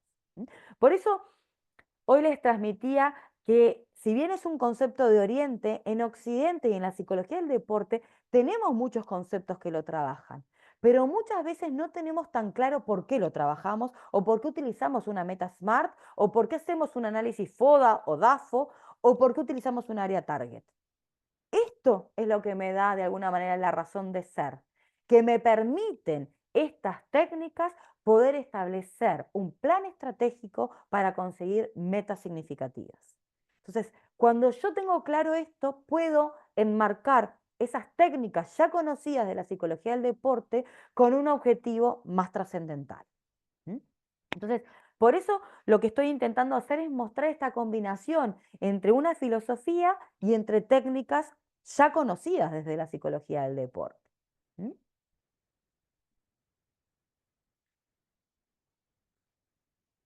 Como otro punto o como otra estrategia que podemos desarrollar, tiene que ver con el desarrollo de la autoeficacia. Y les diré que para mí en la iniciación deportiva hay 3 A que hay que desarrollar, que tiene que ver con la autoeficacia, con la autoconfianza y con la autoestima. ¿Ah? Esas 3 A es el pilar para que un niño después pueda desarrollarse y aprender lo que quiera.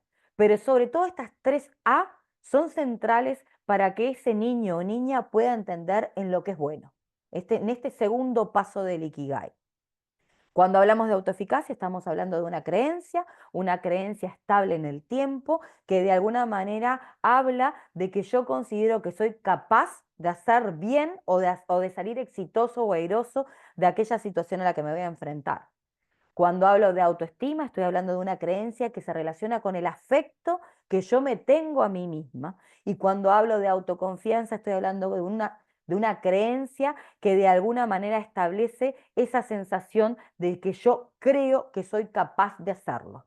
A diferencia de la autoeficacia, que es hacerlo bien. En este caso es yo creo que lo puedo hacer, no tengo tan claro cuál va a ser el resultado final.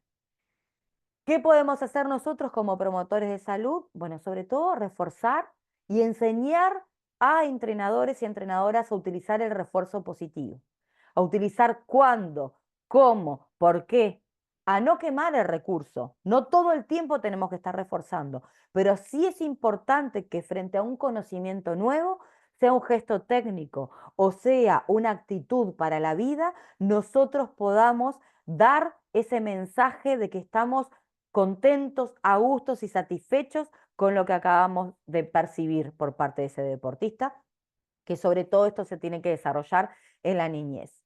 Y como ven, ¿cuál sería nuestro rol como agentes de salud? Es fortalecer la confianza. ¿Para qué? Para que ese niño que luego va a ser un adulto, lo que pueda desarrollar es autoconfianza. Pero la autoconfianza se crea y se desarrolla a partir de lo que el otro, de la valoración del otro hacia mí. No podemos pretender que un niño tenga autoconfianza por sí mismo, sino que es un adulto o varios adultos en la interacción con ese niño que van a desarrollar esta confianza y a lo largo del tiempo esa instrucción, esa autoinstrucción se va a convertir en esta habilidad central para la vida que es la autoconfianza. Lo otro, algo que nos encanta hacer a los psicólogos del deporte, a las psicólogas del deporte, que es el entrenamiento mental. Esto quizá nos están llamando a nuestro juego, ¿no? Generar estas fases del entrenamiento, enseñar técnicas de relajación, de visualización, de autodiálogo, de la gestión del estrés, de la regulación emocional. Esto es lo que más nos gusta hacer. Y sin lugar a duda lo tenemos que seguir haciendo, porque parte de nuestras competencias en nuestra formación es hacer el entrenamiento mental. Lo que yo llamo nuevamente a la reflexión es que creo que muchas veces nos centramos únicamente en el entrenamiento mental y nos olvidamos de todo lo otro. Y el entrenamiento mental es solamente una patita dentro de nuestro rol, que es mucho más grande cuando estamos hablando de que como agentes de salud vamos a ser un agente central y protagónico en el desarrollo del propósito de vida de los otros. Entonces, creo que tenemos que dejar, hoy Regina hablaba, estamos tan centrados en la búsqueda del rendimiento, en optimizar recursos para alcanzar ese éxito tan deseado y anhelado, que nos olvidamos de todo lo otro.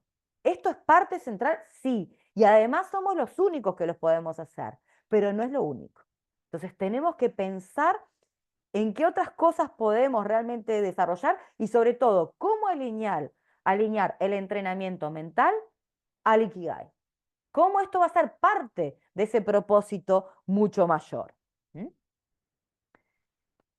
Como otras de las acciones que nosotros podemos hacer, y a mí esta es una de las que más me gusta, y sobre todo cuando trabajamos con jóvenes, que tiene que ver con el balance entre el deporte y la vida. Y miren esto, ¿no? Porque el deporte es parte de la vida. Sin embargo, hablamos el balance entre el deporte y la vida, como si el deporte fuera casi igual que la vida de alguien. Entonces, ya no más, si le ponemos este título, quiere decir que muchas veces hacemos que nuestros deportistas parten y se alejen de su desarrollo natural en la etapa vital que tengan, en la niñez, en la adolescencia e incluso en la adultez. Entonces, lo primero que tenemos que hablar del Ikigai, y esto fue uno de los grandes cambios de mi vida cuando yo les decía que yo pensaba que teníamos que desarrollar un escenario A, B y C, y que el escenario es solo uno, en encontrar este equilibrio, en encontrar este balance. Y acá es donde los adultos y sobre todo los agentes de salud tenemos una gran responsabilidad. Porque cuando tenemos un entrenamiento que es desmedido frente a la etapa vital de un niño o una niña, es el adulto, sea entrenador o entrenadora, sea un padre que tiene que decir, no, no puede ser que este niño o esta niña no tenga tiempo para jugar, no tenga tiempo para ir a un cumpleaños, no tenga tiempo para comer en calma. Entonces, cuando esto ocurre, alguien con sentido común tiene que poner un pienso y de alguna manera decir y saber que para alargar la carrera deportiva de alguien tenemos que trabajar en incorporar todo lo que hace al ocio, recreación y tiempo libre dentro de una vida deportiva. Pero además, gracias a Dios y tenemos a Mario Reyes como un pionero en Sudamérica que estudia la carrera dual, ¿no? ¿Cuántas veces escuchamos a entrenadores, entrenadoras y padres y madres decir que como practica deporte no puede estudiar? Esto ya está totalmente alejado de la realidad. Hoy hablamos de una carrera dual en donde se habla de un entrenador, perdón, de un deportista estudiante o un estudiante deportista, que no sabemos cuál de los dos va adelante. Lo que sí tenemos que tener en claro en que es probable que haya que hacer adaptaciones, muchas veces son adaptaciones del estudio, que no se puede ir a, yo que sé, a un colegio doble horario, o muchas veces hay que buscar una adaptación de estudio por tutorías, o muchas veces las universidades o los colegios tienen que adaptar el sistema de evaluación para que esos deportistas que compiten y que están mucho tiempo fuera puedan hacer sus evaluaciones académicas. Entonces, es central, pero fundamental, que el mundo adulto sea el que pueda planificar este balance entre la vida deportiva, el entrenamiento y la etapa vital que cada uno está desempeñando. ¿Mm? Y otra de las acciones más importantes que tenemos tiene que ver con crear espacios y tiempo para la reflexión. Como él le decía, esto también tiene que ser dentro del entrenamiento o dentro del ámbito habitual del deportista, ¿no? Tener tiempo para pensar qué valor se trabajó en el día de hoy, qué habilidad psicológica, en cuánto contribuye esto a el objetivo deseado, ese propósito vital. Y acá me voy a detener para compartir una experiencia que me llenó de orgullo, lejos de haber sido creada por mí, fue pensada por las psicólogas de Nacional, por Valentina Martins y por Milagros Algorta, junto con Patricia Romero, que es nuestra asistente social. En Nacional, como en casi todos los clubes, tenemos nuestros deportistas en formación y tenemos los deportistas que viven en las residencias, es decir, los deportistas que están lejos de sus casas y que pasan a vivir en comunidad y que son de alguna manera responsabilidad del club. Hace un mes, porque no pasó más de esto, creo, me llega dentro del grupo de psicólogos la iniciativa que habían planteado Milagros y Valentina con los residentes, que era que de forma conjunta con el cocinero de la residencia iban a hacer pizzas. Iba a ser una noche de pizzas y que iban a hablar de la importancia de la levadura, del rol de la levadura, del rol del tiempo, del rol de la paciencia. Y me acuerdo que hicieron un flyer precioso con los pasos para poder crear esa pizza y el cocinero, por supuesto, que como son un montón y además invitaron a mucha gente, ya las tenía hechas, pero hizo una masa en el momento. Y ellas como psicólogas y como agentes de salud hicieron el símil con lo que les pasaba a ellos y su carrera deportiva, ¿no? Y esto de muchas veces que el deportista que tiene 14 años ya está pensando en la profesión, está pensando en el cuarto elemento del Ikigai, en lo que va a ganar, en dónde va a jugar cuando llegue a primera. Y acá el concepto de la masa y de la levadura, el concepto para que esa masa crezca y se duplique en tamaño, había que ponerle condimentos, había que ponerle un agua tibia, había que dar tiempo de espera, había que crear un clima cálido. Entonces, ¿se dan cuenta cómo de algo tan común y trivial como cocinar una pizza, pero además hacerlo en comunidad, pudimos hablar de la importancia del tiempo de espera, de la importancia de la paciencia y de la importancia de los entornos cálidos y saludables? Yo cuando vi esto, la verdad que me emocioné tremendamente, porque en el caso de Valentina y de Milagros son magíster, que recién terminaron su carrera académica y que tengan esta capacidad reflexiva y esta capacidad creativa, realmente me llena de orgullo. Y esas son actividades que hacemos en Nacional, actividades que forman parte de una estrategia común. Además, se lo compartimos a los entrenadores, se compartió en el grupo de WhatsApp de los cuerpos técnicos y fue el coordinador deportivo y fueron entrenadores y fue una experiencia hermosa. Entonces, estas son las cosas que también queremos o quiero de alguna manera invitarlos a pensar, ¿no? Que más allá del rendimiento, porque obviamente esa actividad no buscaba el rendimiento deportivo inmediato, pero sí lo busca a largo plazo, porque si desarrollamos la paciencia, la tenacidad, los climas de calidez y demás, el rendimiento va a llegar. Y eso se los puedo realmente decir con propiedad, porque hace 18 años que estoy en el Club Nacional de Fútbol cumpliendo diferentes roles y sin lugar a duda, hoy aumentó enormemente el número de jugadores que empiezan en formativas y que llegan al plantel principal. Y esto empieza con datos estadísticos.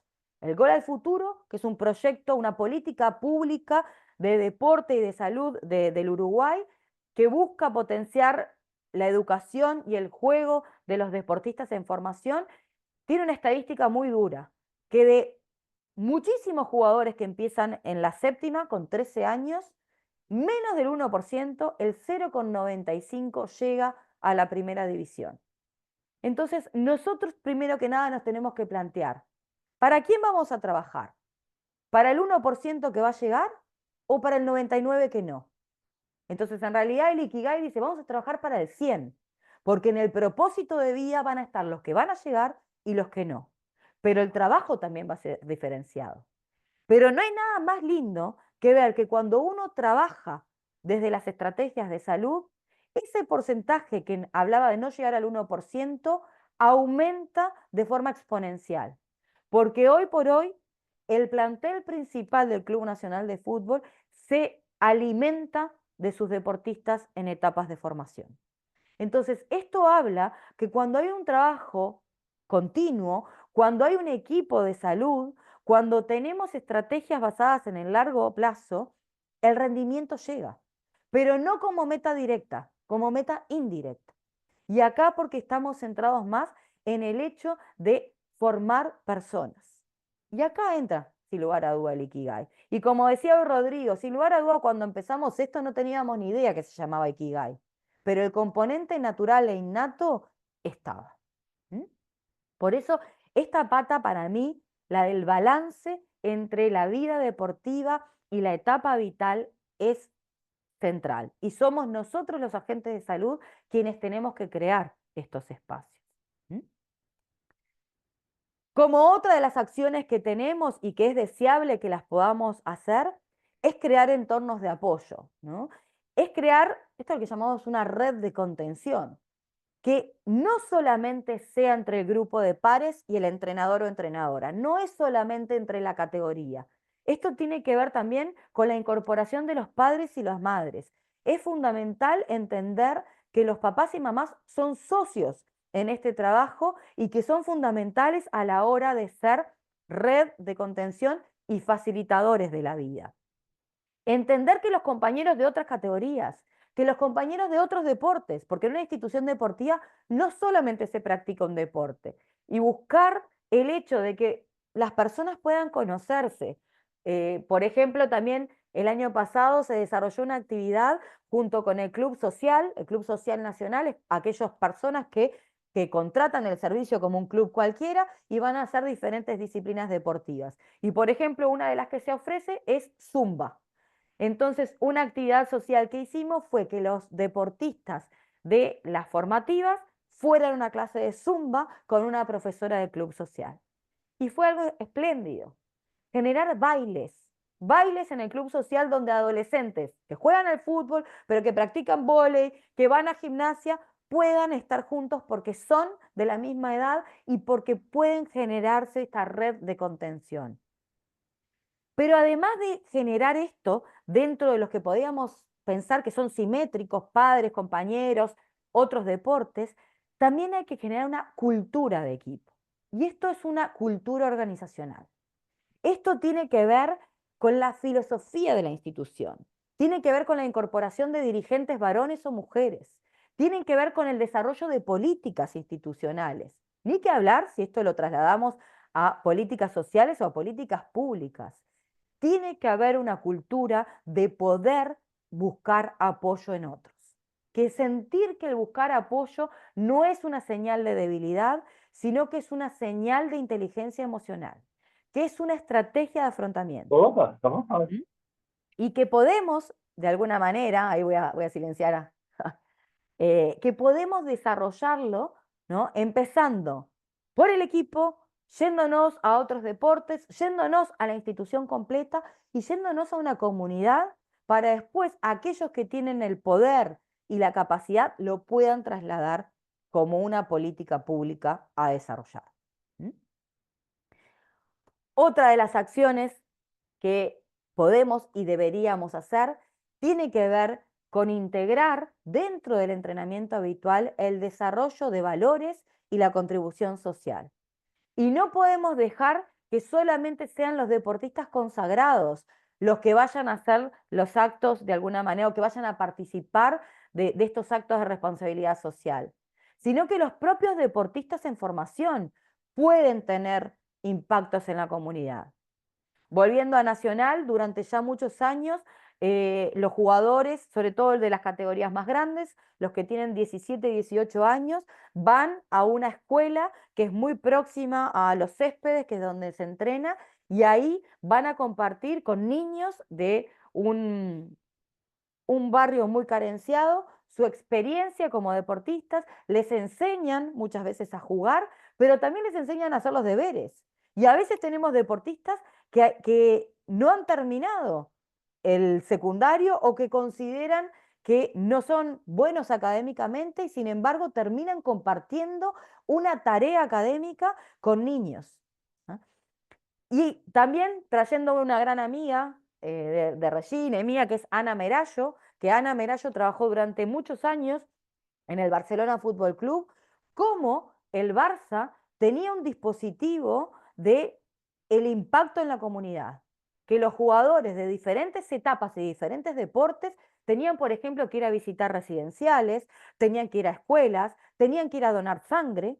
Es decir, que necesitamos que el deportista entienda que además de cumplir con el entrenamiento habitual, tiene un impacto en donde está siendo mirado y está siendo modelo de referencia.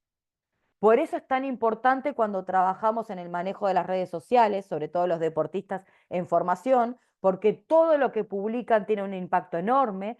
Trabajamos en el desarrollo de relaciones amorosas saludables, porque van a ser vulnerables muchas veces a varones o mujeres que van a ir a buscar determinadas cosas, y es muy importante desarrollar y tener en claro qué es lo que hace una relación sana a lo que hace una relación poco saludable. Y por eso tenemos la obligación como agentes de salud brindar ese tipo de información y de talleres. Pero como también les comentaba antes, qué importante es el refuerzo de la contribución de deportistas con otros deportistas. Es decir, ayudar a ser mentor, a ser tutor de alguna manera del camino de otros, ¿no? Cuando le decimos cómo transitamos, ¿no? Cuando sacamos esa ilusión del éxito que no es tal, cuando traemos el ajuste a realidad, el peso que tiene otro deportista es mucho más potente que el que pueda tener cualquier agente de salud. Por eso es central que nos detengamos a trabajar esto, ¿no? Durante un tiempo muy importante en Nacional hubo un departamento que era el Departamento de Responsabilidad Social, donde los deportistas tenían la obligación, empezó siendo obligación, porque muchas veces esto tiene que empezar como una imposición para que después se naturalice. Y había que ir a donar sangre, había que ir a, por ejemplo, pintar muchas veces la infraestructura que los espectadores o hinchas dañaban de las casas del barrio. Entonces eran los propios deportistas en conjunto con los hinchas hacer días de limpieza de todo lo que se rompía, de todo lo que se dañaba. Porque hay veces que nosotros creemos que tener en el barrio a un club o una sede siempre contribución, y muchas veces es un padecimiento, porque rompen toda la infraestructura, porque el día del partido nadie puede salir a la calle, porque todos los comerciantes del barrio tienen que cerrar sus puertas. Entonces tenemos que también mostrar que a veces esa no es la realidad total y que el deportista tiene que hacer una contribución diferente al barrio y a la comunidad. Y ni que hablar que entrenadores y entrenadoras también se tienen que sumar a la propuesta. No es mandar a los deportistas a hacer, sino ser parte. También en este sistema hay que incorporar a que los entrenadores y también que los dirigentes formen parte de esta contribución social. ¿Mm? Para ir ya cerrando, el último punto, que tiene que ver con una reflexión continua y con la adaptación. Como hoy les comentaba, el Ikigai es una construcción. Por lo tanto, uno puede empezar con un propósito, que es el que creíamos central y pilar de nuestra vida, pero diferentes coyunturas, diferentes situaciones familiares, personales, una lesión deportiva puede cambiar esto de nuestro propósito central, o puede cambiar alguno de los pasos centrales hacia el Ikigai.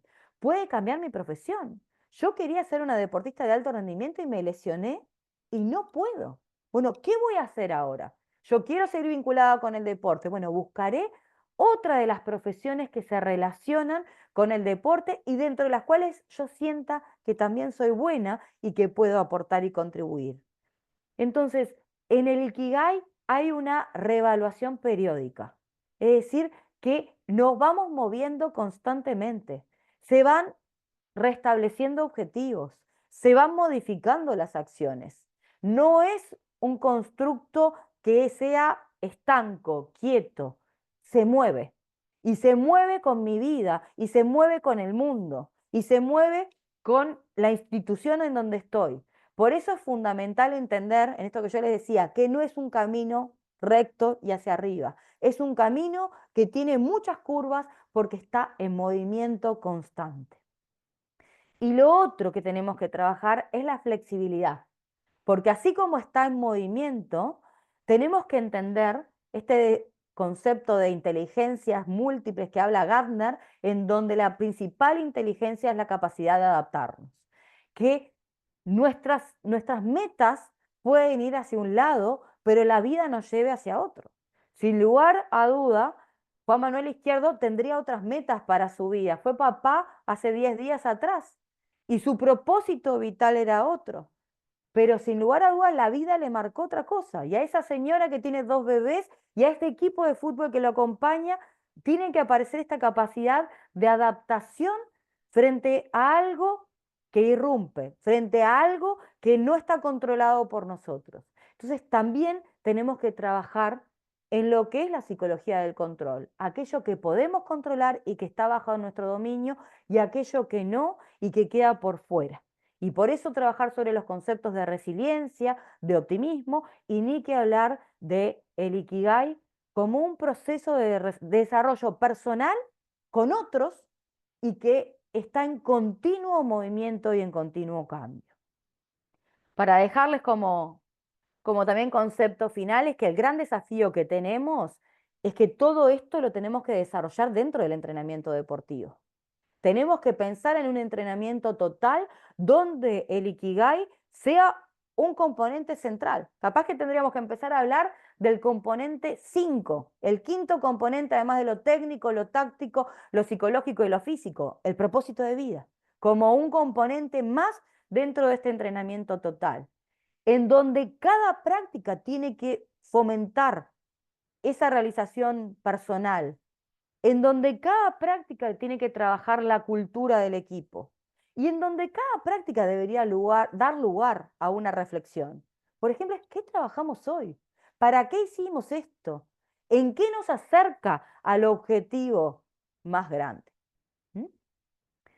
Entonces, de alguna manera, cuando nosotros promovemos el Ikigai en el deporte, lo que vamos a estar buscando es tener una experiencia mucho más amplia y mucho más significativa que el solo y el mero hecho de practicar un deporte. Vamos a estar buscando la satisfacción, también la mejora del rendimiento, vamos a estar buscando motivación, adherencia, pero sobre todo dar una versión mucho más equilibrada y enriquecedora del deporte hacia la vida, ¿no? Y entender esto, del deporte hacia la vida en general y no de la vida hacia el deporte. Muchas gracias.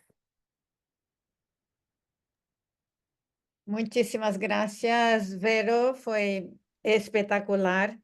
Y a mí, yo digo siempre que en deporte nosotros deberíamos tener 5 preparaciones, la física, técnica, táctica, psicológica y la espiritual, porque yo pienso que el Ikigai es una forma humana de mirar el deporte en una perspectiva mucho más humana y que nosotros tenemos que pensar en eso también, que y la importancia de ser transversal todas las otras preparaciones del deportista, lo que significa que eso no es una función solo de los psicólogos, pero de todos que trabajan con los deportistas y están involucrados en el contexto del deporte. Así que creo que es una visión que a mí me encanta, a mí es muy espectacular y que nosotros intentamos de alguna forma comprender el propósito de vida y en la perspectiva de la religión, porque como en Brasil, que hay muchos deportistas que son muy vinculados a la religión, cuanto las creencias religiosas de alguna forma pueden impactar el propósito de vida e impactar todo el desarrollo del deportista, pero es una otra particularidad que tenemos que comprender también, porque somos países muy religiosos y las creencias religiosas son muy importantes para nuestros deportistas. Bueno, tenemos ahí 2 minutos porque la profesora Me equivoqué de hora. No, tiene- hasta y 20 me puedo quedar. Me equivoqué de hora y no, tengo que estar a la 1 en la reunión. tenemos 7 minutos para preguntas, para alguna cosa que quieran hablar con Vero o hacer alguna pregunta acerca de este tema que creo que empezamos con clave de oro nuestro seminario. Así que, Florencia, por favor, Verónica, es tuya. Ay, Es mía. bueno, Qué suerte. Bueno, primero muchas gracias en realidad a la organización por la oportunidad, porque la verdad que esto se pueda hacer de esta manera está buenísimo y acerca a mucha gente y creo que gracias, está muy buena la oportunidad. Regina siempre una genia. Vero, el concepto espectacular, la verdad que me pareció increíble. Mi pregunta, digamos, sería como para que un entrenador, ¿no? Desde el punto de vista del entrenador, para que un entrenador pueda guiar a sus deportistas como así, de esta manera integral, tiene que tener él mismo una base, entiendo, ¿no? Él mismo una base también con este Ikigai súper como claro y súper formado. ¿Cómo el entrenador puede llegar a eso? ¿Se autogestiona? ¿Necesita una persona que lo ayude? Porque el equipo tendría como un psicólogo deportivo, pero que más vale que como que se dedica a los deportistas, no tanto a los entrenadores. Esa, digamos, es mi pregunta. Primero, Flor, el psicólogo del deporte tiene y debe que trabajar con el entrenador también. Tenemos una orientación en que siempre vamos más dirigidos hacia los deportistas, pero no debería ser porque es tan importante el cuidado del deportista como el cuidado del entrenador o entrenadora. Pero en este caso, yo creo que es fundamental entender que entrenador o entrenadora como persona tendría que tener un espacio personal para poder trabajar su propósito de vida. Porque no estamos hablando de solamente su rol como entrenador o como entrenadora, sino su propósito vital como persona. A ver, yo como agente de salud tengo mi propio espacio terapéutico, donde, por ejemplo, con todo lo que pasó la semana pasada, pude expresar, pude aclarar, pude reflexionar. Entonces, es importante que entendamos que también nosotros, todos los agentes de salud y entrenadores, necesitamos de nuestros espacios de crecimiento, nuestros espacios, esto de ser equipo y red de contención con otros, buscar tu propia red de contención. Entonces, claramente, para poder ser agente promotor de Ikigai en otros, hay que haberlo trabajado primero en uno. Sobre todo porque cuando uno se analiza y entiende esas metas, entiende esa misión, entiende esas vocaciones, tiene como claridad de los pasos. Y así como le pedimos a los deportistas que sean mentores de los otros y que les cuenten el camino, eso es parte de la tarea del entrenador. Que le cuenten el camino de cómo se construye esto, que es dinámico. Y que si ese primer movimiento y esa colaboración o esa contribución que vos no hiciste no fue la mejor o hay que cambiarla, es flexible y se puede cambiar. De hecho, no hay nada más sano que poder ir teniendo muchos entrenadores en la vida de un deportista, porque esos aportes, esas contribuciones lo van formando. De hecho, hasta aquel que no te gustó, porque tenés claro lo que no querés ser.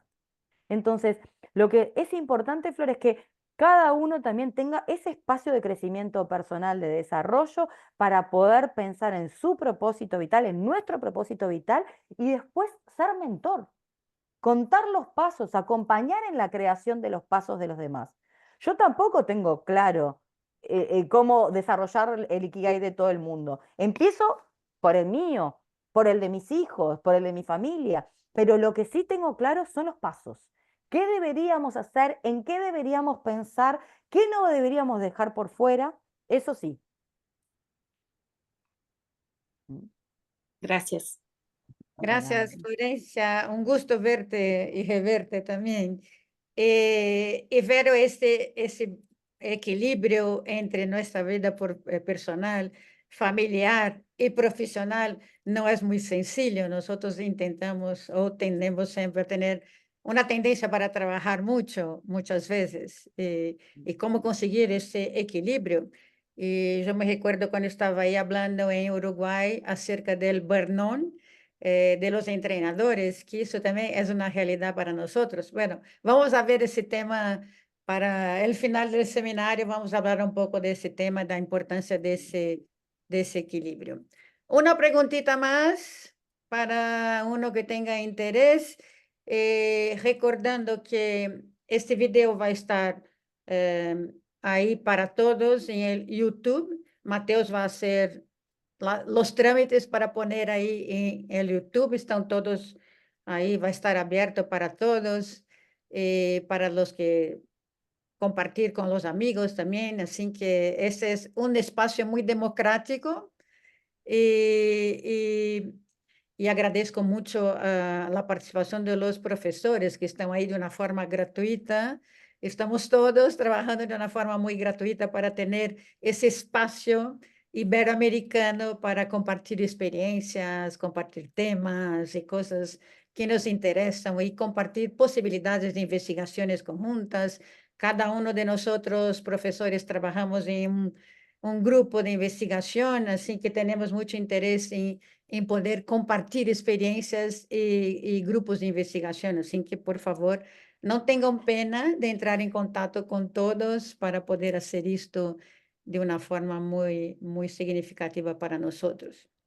Mira, Regi, en el chat, Cris, la doctora Cristina Reche de España, que está conectada, que es otra gran amiga, me pone que ella tiene el test de Ikigai 9, que dice, cuando quieras lo adaptamos. O sea, imagínense que podemos bárbaro. perfectamente seguir trabajando. Para todos, buenos días. Mario querido.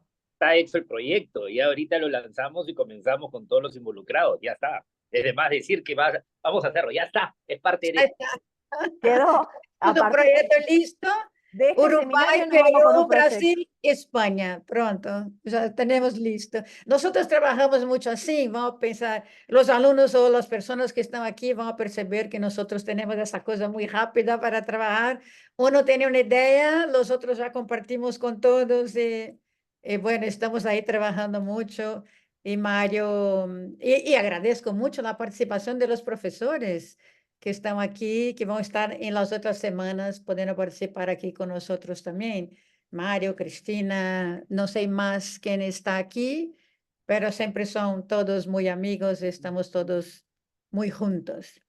Así que, queridos colegas, amigos, alumnos de varios países, y yo quería muchísimo agradecer a Vero por empezar fomentando el Ikigai de cada uno de nosotros, primero, antes de que nada, que fue una vivencia muy personal, muy particular para cada uno, creo, pensar en esas cosas, quizás con otros nombres, pero pensar en esa perspectiva humana, tanto de los psicólogos del deporte como profesionales, de los entrenadores, la importancia de los entrenadores y para todo el deporte en particular, tener esa visión perspectiva mucho más humana. Así que empezamos con una clave de oro y por supuesto que vamos todas las semanas tener la participación de gente muy, muy importante y muy especial para compartir con nosotros sus ideas, estudios y experiencias.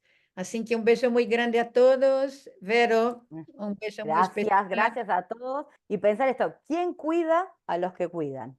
Tenemos que ver, ¿quién cuida a los que cuidan? Entonces, tenemos que generar red y equipo. Gracias, Regi, como siempre. Gracias por dejarme abrir. Y nada. Y me tengo que ir porque ya llego a una reunión.